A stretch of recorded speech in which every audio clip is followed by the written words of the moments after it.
Last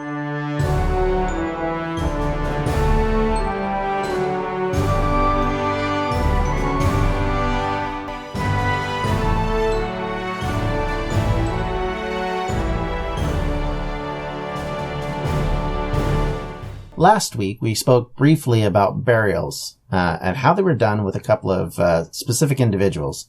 These people were both high-status individuals, so of course had a bit of a different burial time than what the rest of the world would have been like, and had different grave goods than what we're used to. Well, we're going to go a little bit further into this, and we're going to talk about the change that happens in Britain at this time period in the Bronze Age, specifically around the idea of what is considered a new cultural paradigm.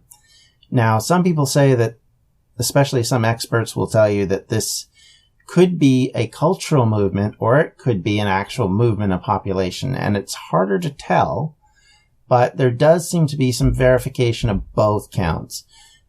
Specifically, this is called a change in burial practices, which includes something called a beaker. Now, beakers refers to the type of pottery that people were buried with. And initially, when you were exhumed, or when you were interred, you would be interred holding a beaker, type pottery cup. Sometimes they look like mugs. Sometimes they look a lot like a science beaker. However, as we move on into that age, we end up having a different style of burial, which really hadn't been noted in Britain before this.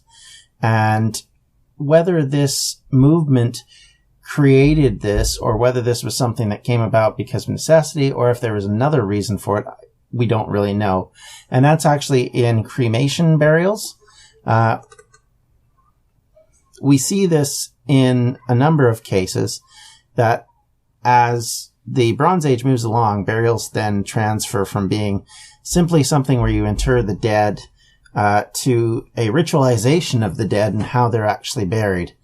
Initially, as burials are made, when you're put into the ground, you're put in a fetal position, which, of course, would lead one to wonder, well, why are they putting them in a fetal position? What significance would that be? There's a lot of theories around it. Obviously, one of the thoughts would be you're in a womb like this, you come out of the womb, and then you go back into the womb, in effect. Another theory is that the fact that people would sleep like this, so of course, if you curl up when you're sleeping, this would symbolize somebody who's asleep as opposed to being dead.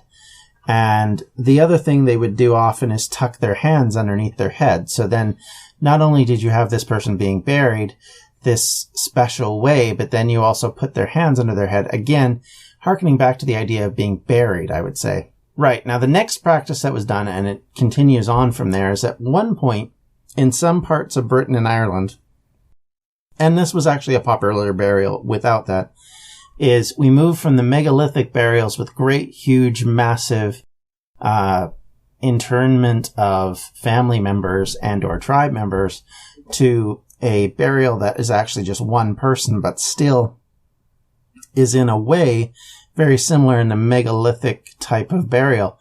In this particular case, what they would do is they would create what looks to us very similar to a coffin. You would actually put the person in the ground. You would hollow out an area of dirt. Then you would position stone in a coffin shape around the burial. And then you would put a lid, usually a great big stone lid, on top to cover off the burial. So these became called kists, and they're very popular, like I said, in some parts of Britain. They aren't necessarily everywhere. They're really popular in Devon, as well as the south and northeast of Britain. It didn't really, I mean, there are evidence that there was something similar in Wales. There's not huge amounts of evidence for particular burials like this happening in those areas. It's much more popular in a very rocky area than where stone's easier to come across than it is in, say, an open plain or something along that line. So the other aspect of this is you get cremation burials. Now, cremation burial is interesting because you're still burying them with grave goods. You're still putting them in the earth But this time you've actually burned the body. Now, there's lots of theories on how this was done. One rather gruesome sounding description that I've heard is, it was actually put forward by some archaeologists, is that you would take the body of the dead person and put it on a dais or on some sort of wooden structure wherein it would allow the animals to basically pick the body clean. Once the body had been turned into bones, you then burn the bones, and then you take that ash, and that's your cremation, which you then put into an urn, and then you bury the urn. Whether this is exactly how it happened, I couldn't honestly say, but no matter how they did it, they did cremate people, and it was actually fairly popular in the Bronze Age. It, in fact, became popular enough that there's evidence of it being used widespread across the UK. In Britain, barrows were in wide range use from the end of the late Neolithic period until the end of the Bronze Age, basically from 2900 BCE to 800 BCE. Barrow construction centered on one single burial, usually put at either the top or the bottom of the earthen structure. As we discussed before, ancient people loved ritualizing high places. In Egypt, in this period, the great pharaohs were building their massive pyramids to shape the landscape and create a monument to their dead pharaoh. During the Neolithic period, mounds were made and called long barrows for placing the dead in. However, in northeast Wales, named Trelawnyd, is a place called the Gop, which is a mound which appears to have been made in the Neolithic period. And unlike barrows, it however, doesn't have any burials. Some think it was likely used as a lookout point, and as this is an area in the northeast, right at the borders of where the rest of England lie, it likely could have been a lookout point leading into what was then obviously tribal territory. In southwest Britain, barrows became the way to bury the dead. These large mounds of dirt were placed over top of burials. Most likely, you would think this would be a high-status individual, important enough to have such a massive communal effort, because, of course, in order to make a mound like this, it wasn't a 5-minute thing. You had people working with stone or bronze tools, so it took time and effort. And so to usually think of why you would go about doing that, it would typically, you would think, need to be somebody of great importance or significance to the community. I mean, obviously somebody who's honored for being a wonderful person or especially needed to be recognized. They might consistently use them or consistently try and remember them in a way. And I think that's one way you do that. And there have been hundreds of barrows found in southwest England. And I think as we look at it, it's not just a feature of that part of England. It's also a feature across the landscape. Even going into West Wales in prehistory, there was barrows there. As there's a place called the Fan Barrow at Talsarn, some 16 miles south of Aberystwyth. This area previously featured in the Neolithic period and also in our discussion of mining for the Bronze Age. Burials found in the Edwardian period and a few years ago showed that there was a barrow positioned near the current village. It's actually been wiped away, but they found evidence of it. Also found with the modern excavation was evidence that the site had been used as far back as the Neolithic period for burials. So this was a site that was a fairly holy site. And as we've talked about, this area around Aberystwyth was incredibly important to our ancient ancestors. It's the area not far from where the stones for Stonehenge from Wales came from, but also it's an area that was used for tin mining during the Bronze Age and continues to feature as an important area going at least into the Middle Ages in Britain.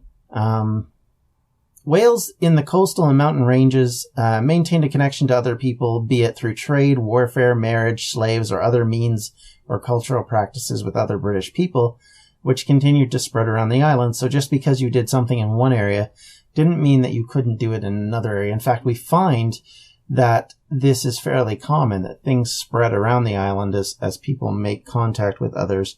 Not unlike how some names that might be popular in some part of the world become popular in North America, or the reason why certain names are used more often than others. Same reason why you find somebody walking down the streets of London with a New York Yankees cap. It's, cultural crossover. And as you have trade, that happens more and more because you see other things, right? You get out, you're not just living in your little village or your little farm area. You're actually experiencing a wider world. And by that, you're actually experiencing different cultures. And sometimes we have a tendency to see these other cultures and say, hey, that's kind of cool. I'm going to take that back with me. And then we use those practices in our new cultural idea. So as we move from the Bronze Age to the Iron Age, people will continue to interact and begin to reach out to the rest of Europe and Africa. So not only do we see a stretch of trade and understanding amongst the British population, but Britain will continue to actually move farther and farther afield and create an understanding with more populations. And as we go, this tendency to create these connections culturally will then create within them an idea of ritualization, which creates a concept within ourselves of how can I see something and want it. I mean, look at how we got Bronze Age mining, or not mining, but Bronze Age smelting comes to Britain fairly late by comparison to the rest of the world, especially the rest of Europe and going into the Middle East. It only becomes sort of important enough late on. And so you have this tendency of people to suddenly now want to do this. And it's kind of the same way with a lot of things. I think there's a tendency to bring that cultural understanding further afield. And as we do that, we will continue to see these crossover events. We see tribes that will pick up coinage at some points. There will be tribes that start to understand and use different ways of tallying and marking. And in some parts of Europe, that'll lead to language. It leads to all sorts of writing and all sorts of things like that. Unfortunately, in Britain, and this is where we run into huge problems in the prehistoric period, there's none of that. We think there's a likelihood that language was used as far back as the Iron Age in a writing aspect. At least there's thought to be evidence of it in Ireland, of Proto-Irish Gaelic, and that likely it was probably over in Britain as well, and that Proto-Welsh or Proto-Gaelic, whatever you want to call it, Proto-Celtic, existed as a written form of language, and that there may have been some form of literacy, but we don't really know, and we're not totally certain. These are things that are just simply conjecture based on what we know about the language going forward after the Roman period. However, we assume that based on some of the finds that we've found in Ireland. But the reality of it is, unless people started to write things down, and initially economically started writing things down, the earliest forms of writing are typically surrounding how to tally and keep track of things, or through mysticism and through religion, and trying to keep things hidden. And it's only as time goes on that it develops into something that's used by the wider population. And so you have a limited amount of people that could use it, a limited reason to use it, and in all honesty, probably a limited amount of people who even understood language to the point where they could actually write it down. That being the case, you have the added problem that most of the writing that may have been done on wood or something destructible. And unfortunately, unlike other areas where stone was used, there just isn't evidence of anything, possibly because of that, possibly for the fact that there just wasn't any. It's really hard to know. And I hedge my bets on making too many comments about it just simply because we don't know. We're just kind of guessing based on other people and how they learned and understood things. But the reality of it is, I mean, if there is no evidence, there probably isn't anything going on. But it does make it more tricky when there could be evidence, but we can't find it because it just decomposed. As we go into the Iron Age, and we will move in there starting the next episode, we start to see a change in how people start to develop rituals. And I think we can start commenting on some of the things that happened in that era that stretch into our current era of understanding. And by that, I mean, where before there may have been rituals that were done, which may still be in some way or some understanding existing currently, Now I can actually point to you things that are happening in the Iron Age that I can say still happen today. And there are some things that we will look at which, coming out of that era, will maintain its hold on the British population a long time. As much as we talked about Stonehenge in the past and the effect that it had from the ancient times to becoming sort of a tourist trap in modern times, it was always a place of fascination, so much so that we find people buried from across the UK there. Its majesty as an ancient wonder make it a fascinating thing to study. And it's one of those rare things that we can look at from the ancient world in Britain that still survives today. But even aside from that, there are some myths, there are some understandings, there are some ritualizations that we do, which were done back in ancient times that we still do today. We may not consider them the same way they did then. But again, going back to it's hard to know what people thought then. We can only guess. There is some basic things that are happening, and we can discuss at least one of them right now. In the Bronze Age, and it became more popular in the Iron Age, and became more popular and more popular and more popular. And we have briefly talked about the idea of deposits and people putting precious things in places. And if you think about it, that becomes very important as we move along. The Romans believed in this. They absolutely categorically believed in preserving items or burying items for ritualized reasons, because there are things buried that make no sense otherwise. I mean, yes, there's discoveries of ancient hoards where probably at some point in Roman times when things got bad, people buried their wealth. And then if they died, or worse, lost track of where they put it, well, I guess that's not worse than dying, but you know what I mean. These things would be hidden until somebody found them many years later, either through using a metal detectorist, or in some respects trying to figure out or accidentally stumbling upon it, like farmers probably would all the time. So those kind of things would happen then, but that's not what we're talking about here. And what we'll go much further into next episode is the concept of taking an item that may have been precious to you or may not have been precious to you, but yet you want the good luck off of it. And so you take that item and you bury it, or you take that item and put it in a ritualized location that seems spiritual. And specifically what we'll start to talk about more and more is the idea of fresh water as a ritualized location. And the concept behind that being that we will see people take swords, tools, later coins in the Roman era, and throw them into water sources. And if you think about this, why is this significant to us? And why do I point out the fact that it's probably something that's carried forward? Well, think about the times you go to a mall, or you go someplace where there's a fountain and people throw coins in it. Now, nowadays we do it for luck, in quotes. And some people do it because, of course, it goes to charity eventually. Or some people just do it because that's what everybody else is doing.